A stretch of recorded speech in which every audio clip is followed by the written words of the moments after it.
I never planned on seeing her that morning. I was just killing time, sitting in the corner of the laundromat with my earbuds in but no music playing. My clothes were tumbling in the dryer, that steady thump of wet fabric against metal keeping me awake. She walked in carrying a small basket, neater than mine, organized, like she'd folded the clothes before washing them. Her hair was tied back, nothing fancy, and she had this way of moving that was quiet but certain. I'd seen her before, a handful of times, usually outside on the shared sidewalk between our buildings. A nod, maybe a polite half-smile. Nothing more. But here, in this hum of detergent and machines, she felt different. Closer somehow. "Good morning," she said, not loud, but clear enough to pull me out of staring. I nodded. "Morning." That should have been it. Two neighbors passing time. But she put her basket on the machine right next to mine, even though there were plenty of others open. I watched her slip a coin into the slot, press the button with the side of her knuckle. "You always come this early?" she asked. "Sometimes," I said.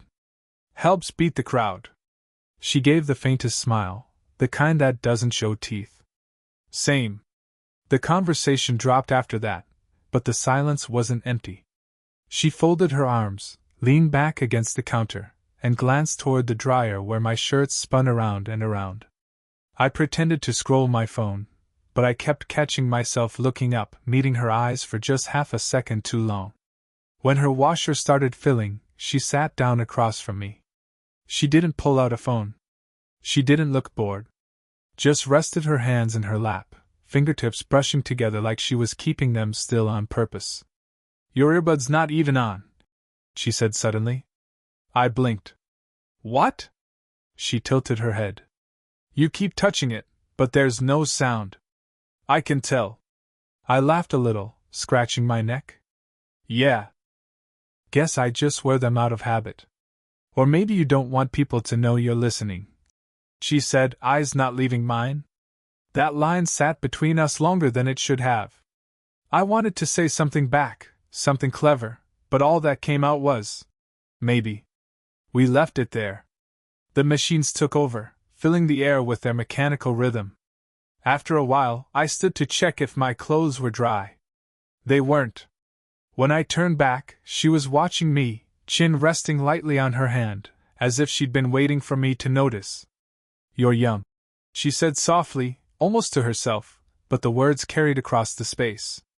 I froze a little, my hand still on the dryer handle. "Is that bad?" She shook her head. "Not bad. Just different." Then, like she was afraid she'd said too much, she smoothed her sleeve and added, "You remind me of someone I used to know." I wanted to ask who. I wanted to know if that was good or bad. But I didn't. When the dryers finally stopped, we gathered our clothes at the same time. I stuffed mine into a wrinkled bag. She folded each piece carefully before placing it in her basket. Our hands brushed once, reaching for the same loose sock on the table. She didn't pull away. Not right away, anyway. "Thanks," I murmured, holding it out. She looked at me then, really looked, before taking the sock from my hand. And for a second, I thought she might say something else. Instead, she reached up, touched my face lightly, as if brushing away a thought. Her palm was warm. "You're too young for me," she whispered, not quite smiling, not quite sad. And then she left me there with the sound of the dryers cooling down, my bag half-zipped, her touch still burning on my skin. When I finally stepped outside, I noticed something I hadn't before. Her number scribbled faintly on the corner of my laundry ticket. I didn't call the number. Not right away. I told myself it could have been a mistake, some old note she'd written on the ticket without thinking. But the truth was, I stared at it too long for it to be nothing. The next time I saw her, it was on the sidewalk between our buildings. She was carrying a grocery bag with one hand and fumbling with her keys in the other. Without thinking, I offered, "Here, let me," and reached for the bag. She hesitated, then let me take it. It was heavier than I expected, full of glass jars and bread. She unlocked the door and stepped aside for me to follow her in. Her apartment was quiet. The kind of quiet that comes from living alone for a while. Books stacked against the wall instead of shelves. A mug on the counter with tea leaves still clinging to the sides. A lamp on the floor instead of a table. Just set it on the counter, she said. She slipped off her shoes, almost absent-mindedly, like she wasn't used to someone else standing in her space. I placed the bag down carefully, like it might break the air between us. You don't have to help, she added, though her voice didn't sound annoyed. More like she wasn't sure how to accept it. I wanted to, I said. That stopped her. She looked at me, then away, tugging at the sleeve of her cardigan. You're kind, she said quietly. It wasn't the kind of compliment you brush off. It landed deeper than that, because of the way she said it, like she hadn't used the word in a long time. While she unpacked, I leaned against the counter, watching her move. She handled each item like it mattered, like putting away groceries was its own kind of ritual. I wondered if she always did it this way, alone, in the same rhythm. Were you always here? I asked suddenly. Here? She glanced at me. I mean this building. This neighborhood. She shook her head, pulling out a jar of jam.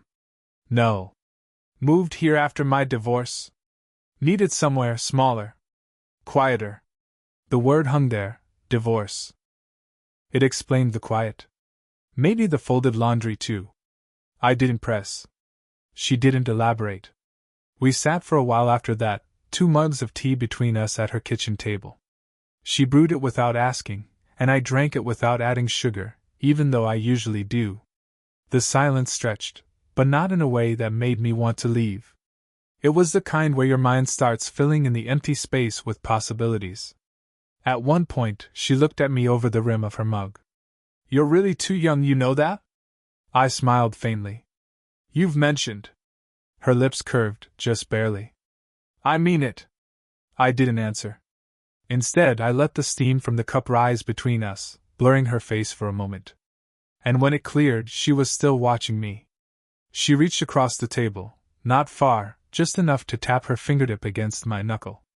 A gesture so small it could have meant nothing.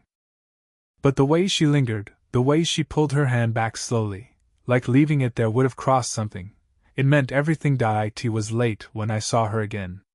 Not planned, just one of those evenings when the hall smelled faintly of rain and cooking oil, and I stepped out for the mail I'd forgotten earlier. She was already there, standing by the row of boxes, flipping through envelopes like she wasn't really reading them. She noticed me, slipped one envelope behind the others too quickly. Bills? I asked, trying to sound casual. Always. She smiled faintly, then shut her mailbox with a soft click. Never anything good. We walked back toward our doors side by side. The air smelled damp, and her cardigan sleeve brushed my arm once, twice. Not accidental. Not on purpose either. When we reached her door, she paused with the key in her hand. Tea? She asked, almost too lightly. Inside it was dim. One lamp lit, the rest of the apartment shadowed. She moved around with an ease I was beginning to recognize, quiet, deliberate, like every motion had been practiced alone for years. I sat at the same table as before, fingers tracing the rim of my mug while I listened to the kettle heat. But tonight felt different. Heavier. She set the mugs down, then sat across from me, pulling her hair loose from its tie. A few strands clung to her cheek, and I had to stop myself from staring too long. You ever feel? She started, then stopped. A breath. Never mind. No, say it, I said quietly. She pressed her lips together, then shook her head. It's nothing. Just, sometimes I forget how long it's been since someone sat here. Like this. Her words sat between us, heavier than the steam curling from the cups. I wanted to tell her I knew what she meant. That I carried my own silences too. But the words stuck. She looked down, rubbing the edge of the mug with her thumb. And then I catch myself thinking, dangerous thoughts. I swallowed. My hand twitched against the table, wanting to reach for hers, but I didn't move. The silence stretched again, close to unbearable, when a knock rattled the door. Both of us stiffened. She got up quickly, almost too quickly, and opened it just enough to speak with whoever was outside. A neighbor, older man, friendly voice, asking about a package. She handled it politely, smiled, laughed even. And I sat there, staring at the mugs cooling on the table, wondering if I looked out of place in her world. If maybe I was. When she came back, the air felt broken. She didn't sit right away, just leaned against the counter, arms folded tight. See? Real life has a way of interrupting, whatever this is. Her words weren't sharp, but they cut anyway. I stood, meaning to leave, but she stopped me. Not with words, with her hand on my arm. Light. Hesitant. For a moment, we were close enough that I could see the faint freckles near her temple, the way her breath caught. Don't, she whispered, though her hand didn't move. I didn't. But I also didn't step back. It was the almost. The nearly. Her face tilted, just slightly, as if. Then she let go, turned away, busying herself with nothing at all. It happened on a Sunday afternoon. The rain had stopped hours ago, leaving the sidewalks damp, the air soft and heavy. I found her sitting on the bench just outside the building, a book in her lap but her eyes on the street. I almost kept walking, but she looked up before I could. Out for a walk? She asked, her voice light but her expression tired. Just needed air. She nodded, closing the book without marking the page. I sat beside her, the space between us deliberate but not far. The wood was cold, still damp. We watched cars pass, a kid riding his bike in circles, someone's dog pulling hard on the leash. Normal life, moving on around us. You ever wonder, she said suddenly, what people think when they see us?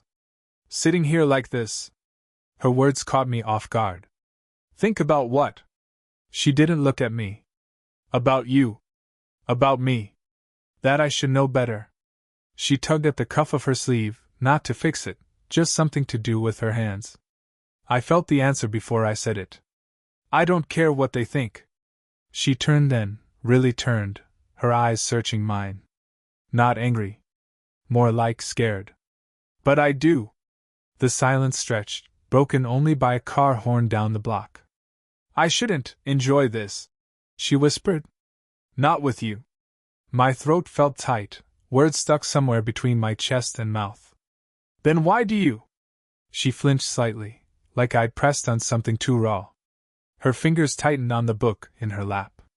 You remind me of possibility, she said, almost too quiet. Of how I used to feel. Before everything turned into routine. She exhaled, shaking her head. It's selfish. And I hate myself for it. Her voice cracked just enough to betray the wall she'd been holding. I wanted to tell her it wasn't selfish. That I thought about her too, every night, every silence I carried alone. Instead, I just sat there, staring at her hands gripping the book like an anchor. Do you know how many times I've told myself to stop? She went on, softer now. To not let you in. And yet. She stopped herself, eyes darting away, jaw tight. And yet what? I asked, leaning slightly closer without meaning to. Her shoulders sank, defeated. And yet here you are. The quiet that followed wasn't peaceful. It buzzed, electric, the way the air feels before lightning splits the sky.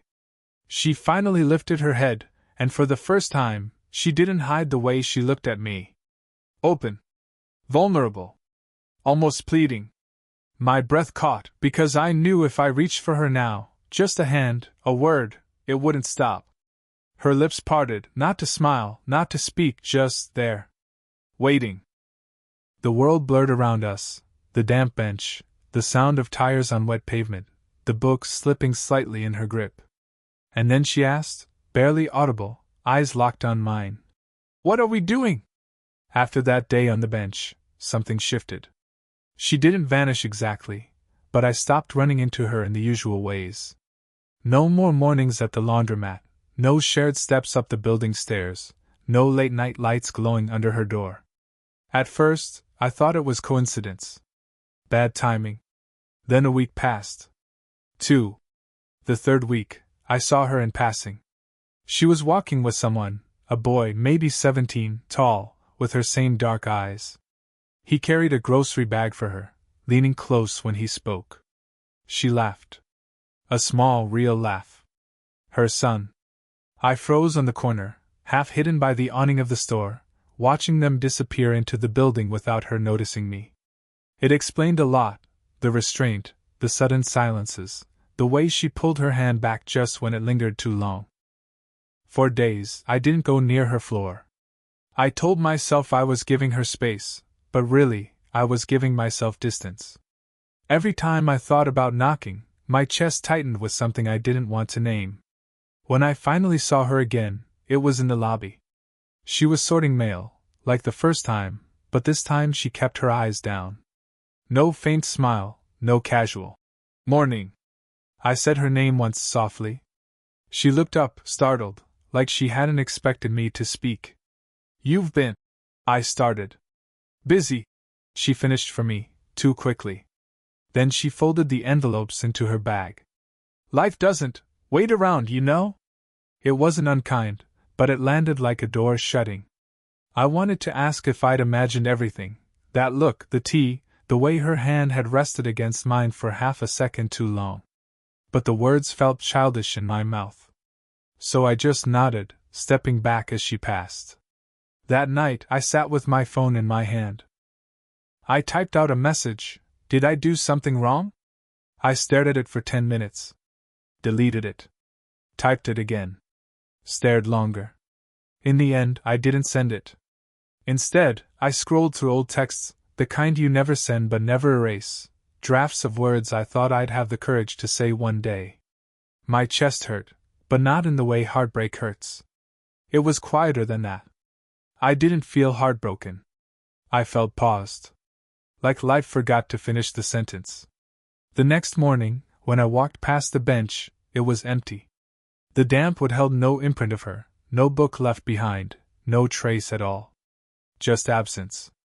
I kept walking. It was late again when it finally happened. I'd gone down to toss a bag of trash and found her standing outside the building, arms folded against the cool air, eyes somewhere far off. She saw me, hesitated, then didn't move. I thought about nodding, walking past, pretending I didn't notice. But something in the tilt of her shoulders stopped me. "You're out late," I said, my voice softer than I meant. "So are you." Her tone wasn't sharp. Just tired. She rubbed her sleeve with her thumb like she was trying to warm herself. We stood there in the weak glow of the streetlight, either of us stepping closer, either of us leaving. "I didn't want it to disappear like that," I finally said. "Whatever it was." She exhaled slowly, almost like a laugh. "It wasn't nothing. But it wasn't fair either." "To who?" I asked. Her eyes flicked to mine, then away. "To you. To my son. To myself, maybe." She shook her head, pressing her lips together. "You deserve someone who can meet you in the middle. Not someone," she cut off, pressing her hands into her cardigan. I swallowed, throat tight. "I didn't want someone. I wanted you." The words sounded heavier out loud than in my head. They sat between us, solid, undeniable. Her face softened, but it wasn't relief. It was something like grief. "You make me feel like I still have time," she said finally. "Like I'm not already past it." "You're not." My voice cracked. "You're not." She looked at me then, really looked, like she was memorizing my face. For a second, I thought she might let it all fall, every wall, every excuse. Instead, she took a slow step closer. Just one. The air shifted. "I can't promise you anything," she whispered. "I'm not asking for promises."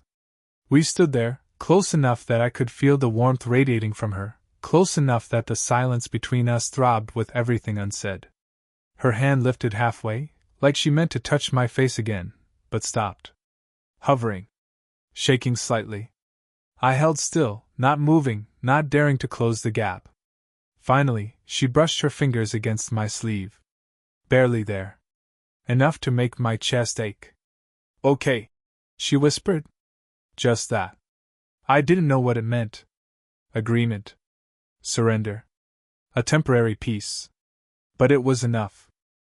We stood there until the streetlight buzzed out, leaving us in the dark. Neither of us moved. And for the first time in weeks, I didn't feel paused. I felt present. Time did what it always does, it softened the sharp edges. Weeks slipped into months. The pauses between us weren't empty anymore. They were pauses that belonged to us, filled with the comfort of knowing neither of us was going anywhere. I started noticing the small things more. The kettle always on her counter, the way she folded her laundry before drying it, her son's sneakers by the door. I wasn't a guest anymore. I was part of the rhythm. Sometimes we'd sit on the bench outside, the same one where she once asked, "What are we doing?"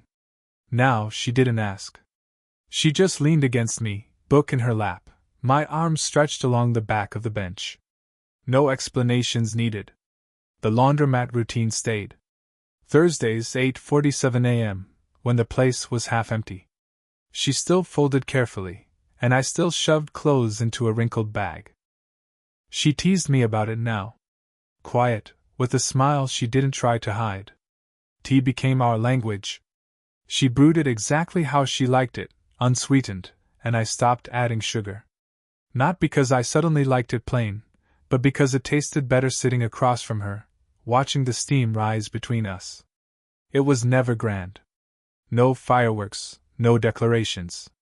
Just life, threaded together in small, steady gestures, her hand brushing mine when she set down a mug, my jacket draped across her shoulders on a cold walk, her son leaving an extra plate out at dinner without anyone saying why. One evening, as the sun dropped low, painting the kitchen gold, she caught me staring. I didn't even realize I was. "What?" she asked, half smiling, half defensive.